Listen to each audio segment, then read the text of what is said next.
Hi everyone, Nurse Jenny here from Nurse Life Academy, and I will be reviewing Shock and Hemodynamics Part 2. If you aren't super comfortable with hemodynamics yet, I would highly recommend going over to my Hemodynamics and Shock Part 1, where I explain hemodynamic concepts and normal ranges in detail, and we break down questions more in depth than you'll see in Part 2 here. I will time mark this video, so feel free to just scroll through at your own pace, and I would greatly appreciate if you like and subscribe to my video if you found it helpful. It does increase your chance of there being yummy baked goods in the break room next time that you work.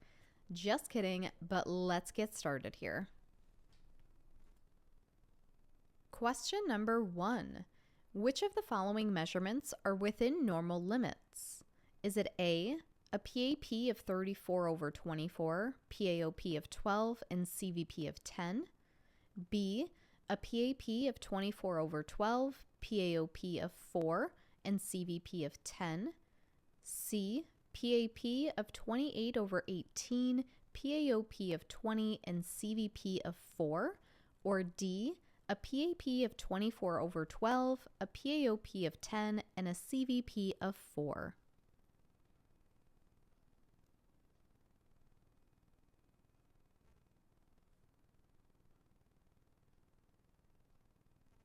And the answer here is D. A PAP of 24/12, PAOP of 10, and CVP are all normal values. If you didn't know the answer to this question, again, I would highly recommend going over to Hemodynamics and Shock Part 1 because I will go through this information in a lot more detail and more in depth. Question number 2. Which hemodynamic profile is most consistent with distributive or anaphylactic shock? Is it A, a blood pressure of 75/50, CVP of 8, PAOP of 8, cardiac index of 2.5, SVR of 1500, and SVO2 of 68%? B, a blood pressure of 85/40, CVP of 12, PAOP of 20, cardiac index of 2.0, SVR of 1445, and an SVO2 of 50%. C, blood pressure of 84/42, a CVP of 3, PAOP of 8, cardiac index of 2.5, SVR of 475, and an SVO2 of 52%. Or D, a blood pressure of 88/44, a CVP of 15, PAOP of 24, cardiac index of 1.5, SVR of 1200, and an SVO2 of 47%.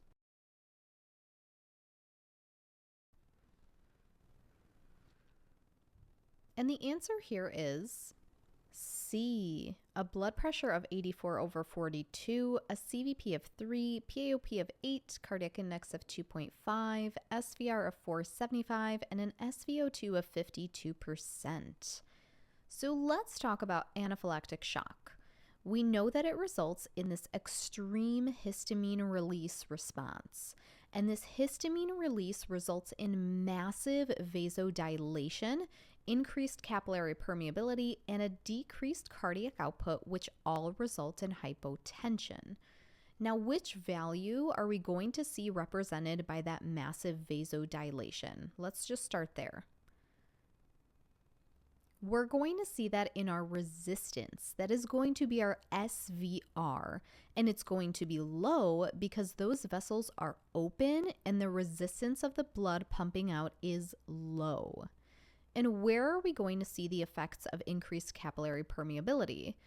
Increased capillary permeability means that fluid is leaking out of the vessels, resulting in lower volume flowing through those vessels. So we're going to look at our CVP and our PAOP, which are measures of fluid volume status.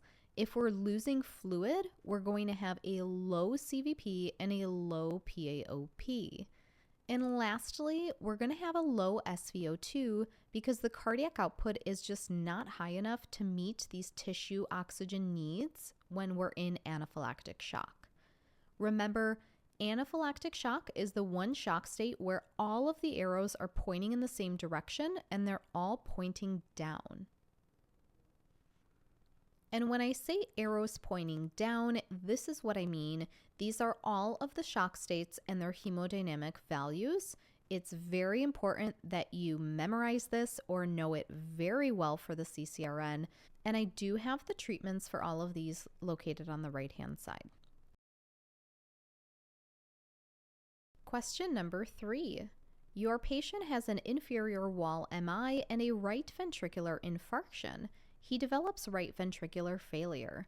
Which of the following hemodynamic values would you anticipate with this patient's condition? Is it A, a PAP of 26/10, PAOP of 10, and a CVP of 16?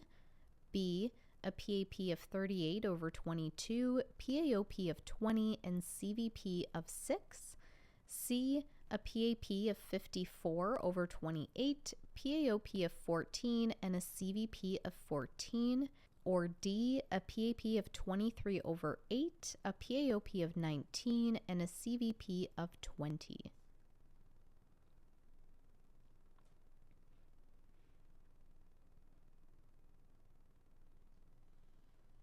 And the answer here is A, a PAP of 26/10, PAOP of 10, and CVP of 16.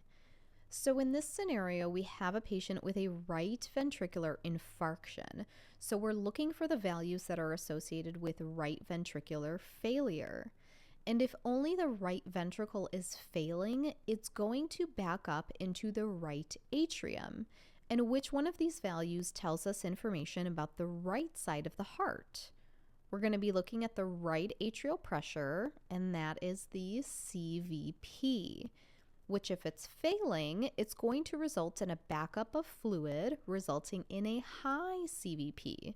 So we can definitely eliminate B in this scenario. Our PAOP is going to be normal because we're not dealing with any left-sided problems in this scenario, so we can eliminate B, C, and D.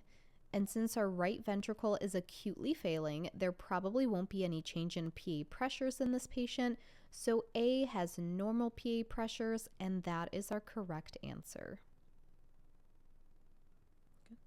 Question number 4. Which finding is most indicative of cardiogenic shock? Is it A, an SVO2 greater than 70%, B, MAP greater than 70, C, an SVR less than 1,000, or D, a cardiac index less than 2?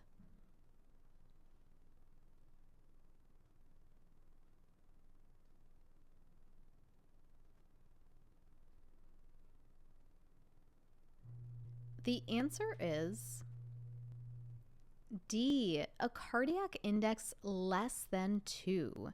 So in cardiogenic shock, the cardiac index is low because of pump failure. And in cardiogenic shock, the SVO2 is low. It's decreased due to a decrease in cardiac output or a decrease in oxygen delivery.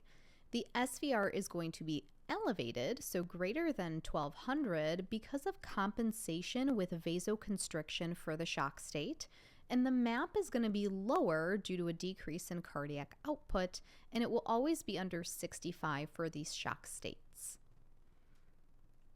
Question number 5. A patient is admitted complaining of crushing chest pain, which began 2 hours ago. An EKG shows ST elevation in leads V2 through V4, which is treated with a PCI procedure to the LAD.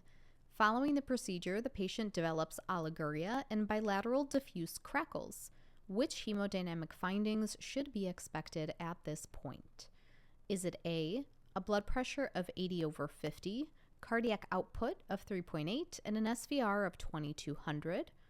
B, a blood pressure of 86/50, cardiac output of 5.0, and an SVR of 1000? C, a blood pressure of 85/56, cardiac output of 2.9, and an SVR of 660?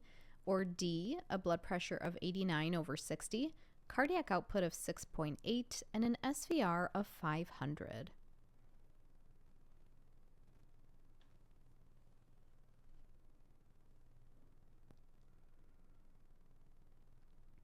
And the answer here is A, a blood pressure of 80/50, cardiac output of 3.8, and an SVR of 2200. So ST elevation in leads V2 through V4. What kind of MI are we dealing with here? We are looking at an anterior infarction. And what kind of complications occur with an anterior or an anteroseptal infarction? We do see a high probability of developing left ventricular failure or cardiogenic shock. All of the choices include hypotension, which we would certainly see in cardiogenic shock. Patients in cardiogenic shock will also have a low cardiac output due to a decreased stroke volume and pump failure, and we will have a high SVR because your body senses that lack of blood being pumped out, and it vasoconstricts to compensate to keep that blood pressure normal. What would our PAOP look like here? Well, we would have blood backing up into the left ventricle, which backs up into the lungs, so we would see a high PAOP and we would see wet lungs, which is kind of what they're alluding to with these bilateral diffuse crackles. Question number 6. The early or warm stages of septic shock are characterized by A, vasoconstriction with the release of histamine, B, increased cardiac output with peripheral vasoconstriction, C, vasodilation with fluid loss and release of leukocytes, or D, increased cardiac output with decreased vascular resistance.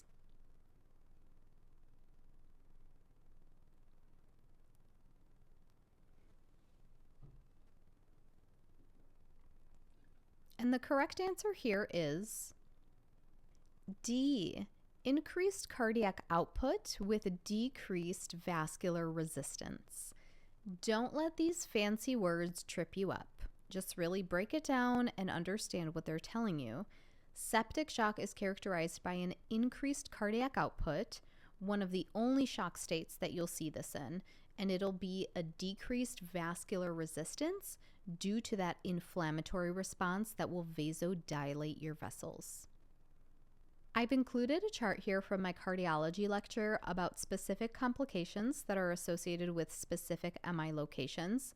You should definitely know anterior or anteroseptal infarcts have a high probability of heart failure and cardiogenic shock. Otherwise, I would highly recommend knowing your specific MI locations associated with your ST elevations and then everything in the notes section here. Question number 7.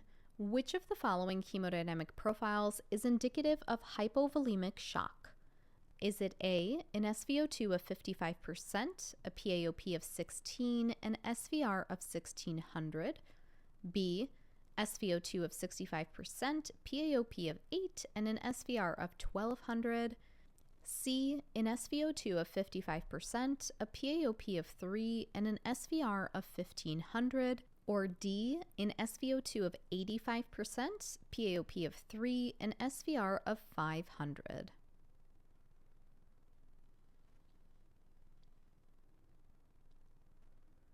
And the answer here is C, an SVO2 of 55%, PAOP of 3, and an SVR of 1500.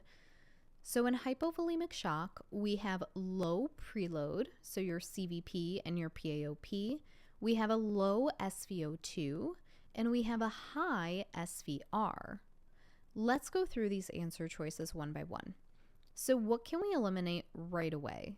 We can definitely eliminate D. Why is that?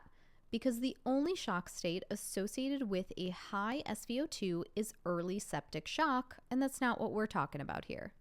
Okay, so when I think of hypovolemic shock, one of the first things that comes to my mind is that they don't have enough volume. They are hypovolemic. It's right there in the name. They are dry. So when we're thinking about fluid volume status, what value are we going to look at or look for? We're looking for our CVP and our PAOP, our measures of preload.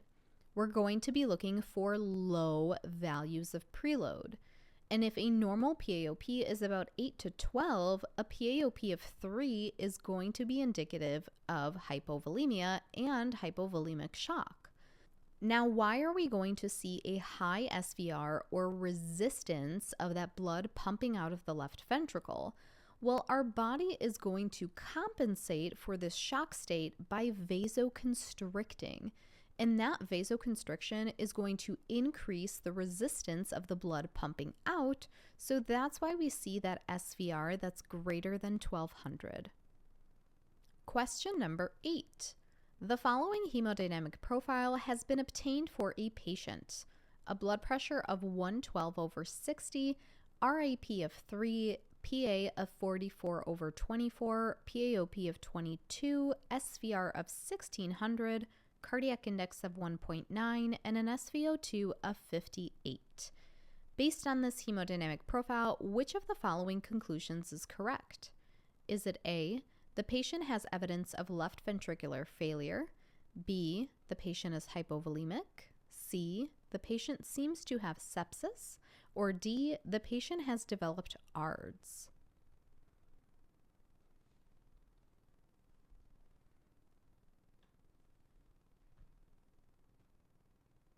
And the answer here is A, the patient has evidence of left ventricular failure. Our most significant value here is our PaOP of 22, which is really high. So let's think about this. This patient has a very high PaOP, but a normal RAP. Remember, RAP is the same thing as CVP, which tells us about the right atrial pressure, while our PaOP tells us about the left atrial pressure. And I see left ventricular failure here as one of the answer choices. How does that relate to left atrial pressure? Well, it directly relates to it. When the left ventricle is failing, it cannot squeeze and pump out blood and empty normally.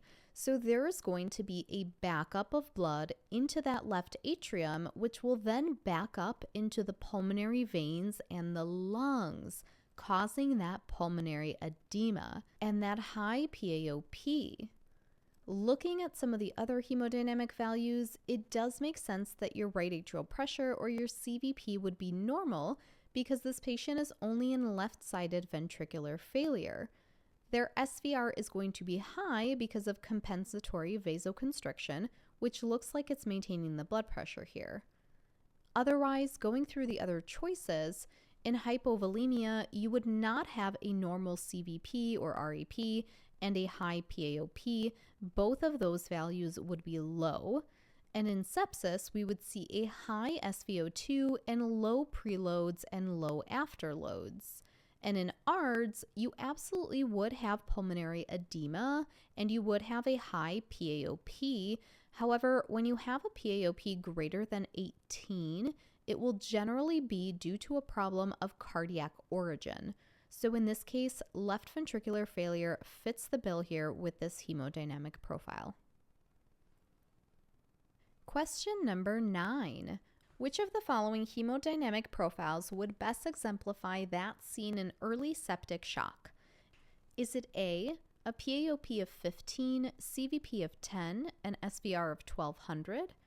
B, a PaOP of 3, CVP of 1, and SVR of 1400? C, a PaOP of 21, CVP of 8, and SVR of 1800? Or D, a PaOP of 5, CVP of 1, and SVR of 600?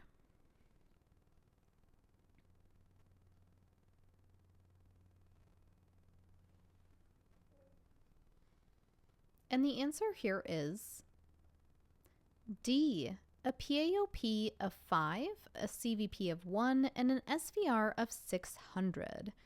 If you memorized the shock states, this is an easy one, but let's go through the pathophys of septic shock. Why are we going to have low intravascular volume and hypovolemia? Why are the CVP and PaOP going to be low? Well, because in septic shock, we have leaky capillaries and we're going to be losing volume from that vascular space. And why a low SVR? Well, because sepsis creates this massive inflammatory response, which results in massive vasodilation, which decreases that resistance of the blood pumping out of the ventricle. So you'll see low SVR. Question number 10. The patient presents with hypotension refractory to initial treatment and a pulmonary artery catheter is placed. The hemodynamic profile demonstrates a CVP of 1, PaOP of 4, SVR of 1300, and SVO2 of 55%. What is most likely the cause of the patient's hypotension and which treatment would be indicated? A. Early septic shock and vasopressors. B. Hypovolemic shock and fluids. D. Cardiogenic shock and IABP. Or D. Anaphylactic shock and epi-IM.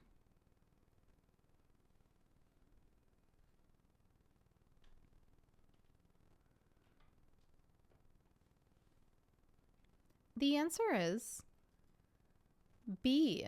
Hypovolemic shock and fluids. So what kind of shock are we dealing with here? Can we eliminate any of these just by looking at the SVO2? We sure can. Early septic shock would have a high SVO2, so it's not A. And it's also not cardiogenic shock because that would have a high PaOP from fluid backup and ineffective pump of that left ventricle. Now, is it anaphylactic shock or hypovolemic shock? Well, we have an SVR of 1300, which is high. And in anaphylactic shock, that histamine response massively vasodilates the vessels, so you would see a low SVR. So hypovolemic shock is the correct answer here. It would have an elevated SVR because the body is trying to compensate for the volume depletion in order to try to maintain the blood pressure. I hope you were able to recognize from the get-go that the CVP of 1 and PaOP of 4 means that the patient is dry and hypovolemic, but I always like to go through the other answer choices to make sure that I thought through all of them. Question number 11. Which therapy is indicated for a patient with pulmonary edema and cardiogenic shock? A. Alpha-adrenergic drugs to increase coronary perfusion. B. Nitrates to decrease afterload. C. Beta receptor blockade agents to increase cardiac contractility. Or D. Mechanical circulatory assist devices to increase coronary perfusion.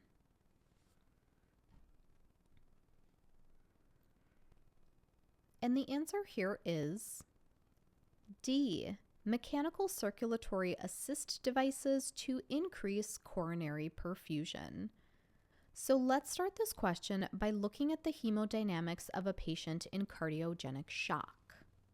What is our cardiac output and index going to be? It's going to be low in cardiogenic shock. How about our preload? Preload is going to be high because our heart is unable to effectively pump blood, so blood starts backing up in the ventricle and that increases the PaOP. And because your body senses that there is an insufficient amount of blood being pumped out, its physiological response is to vasoconstrict. So our afterload is going to be what? High. Blood is meeting higher resistance, trying to pump out when it's vasoconstricted, so we're going to have a high SVR.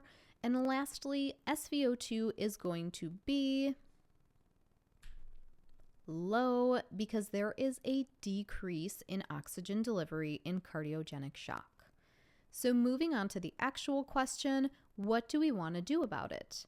Well, of course, we want to treat the cause of the cardiogenic shock and increase myocardial oxygen delivery, but our other goals of treatment include enhancing the effectiveness of the pump, but we also want to decrease the demand on the pump, and that's done by preload and afterload reduction. So which one of these answer choices either enhance the effectiveness of the pump or decrease the demand on the pump? Well, alpha-adrenergic drugs, one of the main ones being phenylephrine, would not do this Phenylephrine would actually vasoconstrict further and increase that SVR, which is the opposite of our goal of afterload reduction.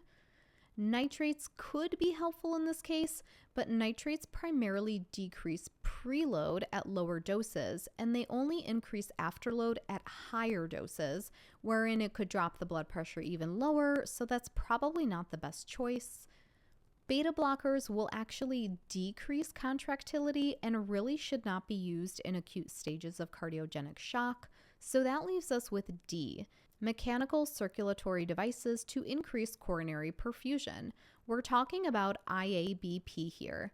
IABP certainly will decrease afterload, which is one of our main goals in cardiogenic shock, but it will also increase coronary perfusion. Question number 12. Which of the following are the correct hemodynamic effects of nitroprusside or nipride? A, increased preload, increased afterload. B, decreased preload, increased afterload. C, decreased preload, decreased afterload. Or D, increased preload, decreased afterload.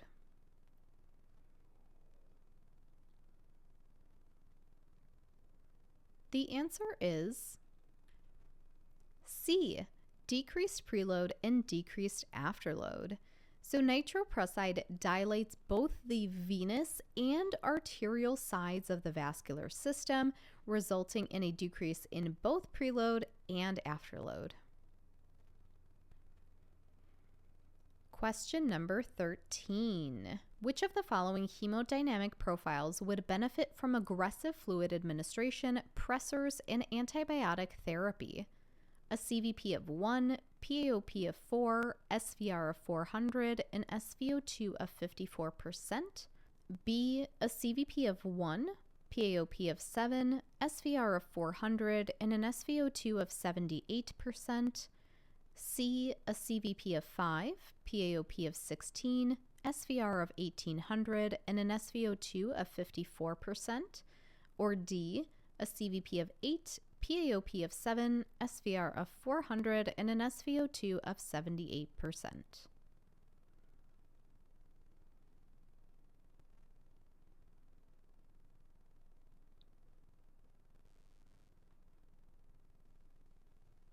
The answer is B, a CVP of 1, PaOP of 7, SVR of 400, and an SVO2 of 78%. So looking at the question, what kind of a patient would benefit from fluid administration, pressors, and antibiotic therapy? Well, if you ask me, these sound like the type of interventions I would provide to a septic patient. Let's remind ourselves of the sepsis hemodynamics again. So we're going to have leaky capillaries where volume is escaping from the intravascular space. So we're going to be hypovolemic and dry. And when we're looking at volume status, we're looking at the CVP and the PaOP. So which of these values are low? Well, a normal CVP is 2 to 6, so we can narrow this down to A and B, and a normal PaOP is 8 to 12, so we're still deciding between A and B. And in sepsis, we have a massive inflammatory response, which results in massive vasodilation. So we're going to have a low SVR. What is left here? We have to differentiate between an SVO2 of 54% or an SVO2 of 78%. Well, is it high or is it low in sepsis? Well, I already told you the answer. The SVO2 in early sepsis is going to be high. And SVO2 really just tells us how oxygen is being utilized.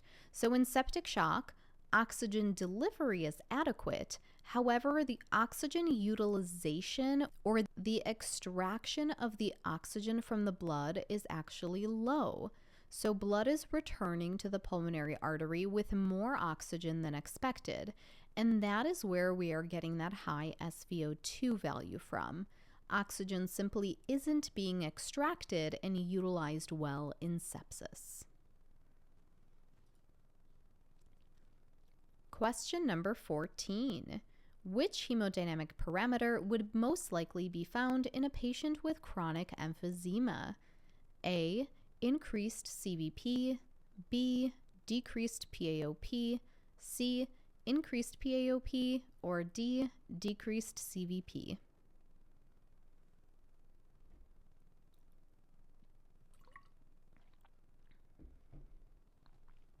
Now, before we move on to the answer, what in the world does chronic emphysema, a respiratory issue, have to do with hemodynamics?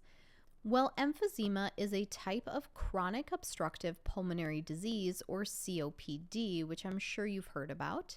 And patients who have these chronic obstructive pulmonary diseases usually end up having pulmonary hypertension, or high blood pressure in the arteries of the lungs with associated pulmonary resistance. And we know that when we have resistance in our vessels, our blood likes to back up. And where is that blood going to back up to? Well, it's going to back up into the right side of the heart, which will then start giving that right side of the heart trouble, and it will lead to right-sided heart failure. So what we're talking about here is something called cor pulmonale, and it is a condition where the right side of the heart starts failing because of chronic hypertension. And this chronic backup of blood flow and heart failure is going to lead to restructuring of the right side of the heart, and particularly right atrial enlargement. So now that we know that patients with COPD have cor pulmonale, or right-sided heart failure brought on by this pulmonary hypertension, where are we going to see that reflected? Well, the left side of the heart tells us about PaOP, so let's cross those two out. And now if we're going to have a backup of blood on the right side, will we see a high CVP or a low one? That extra blood there, it's going to result in an increased CVP. So remember, cor pulmonale affects right heart function and will enlarge your right atrium, and this comes from pulmonary hypertension in patients with chronic obstructive pulmonary diseases. Last but not least, question number 15. A patient was admitted with an acute anterior wall MI and is now hypotensive with sinus tachycardia, tachypnea with an SpO2 of 89% on 2 liters, crackles, an S3 heart sound, and restlessness. Which of the following interventions is anticipated at this time for this patient? Is it A, a negative inotrope, antiarrhythmics, and digoxin? B, beta blockers, diuretics, and aspirin? C, dobutamine, vasodilators, and diuretics? Or D, adenosine, ACE inhibitors, and calcium channel blockers?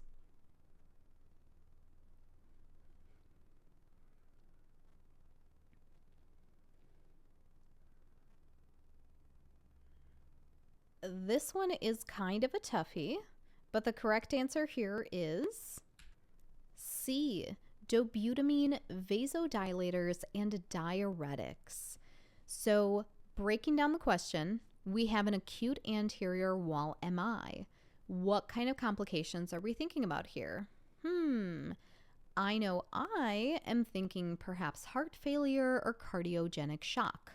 Kinda looks like it with this patient assessment. And what are the goals of cardiogenic shock?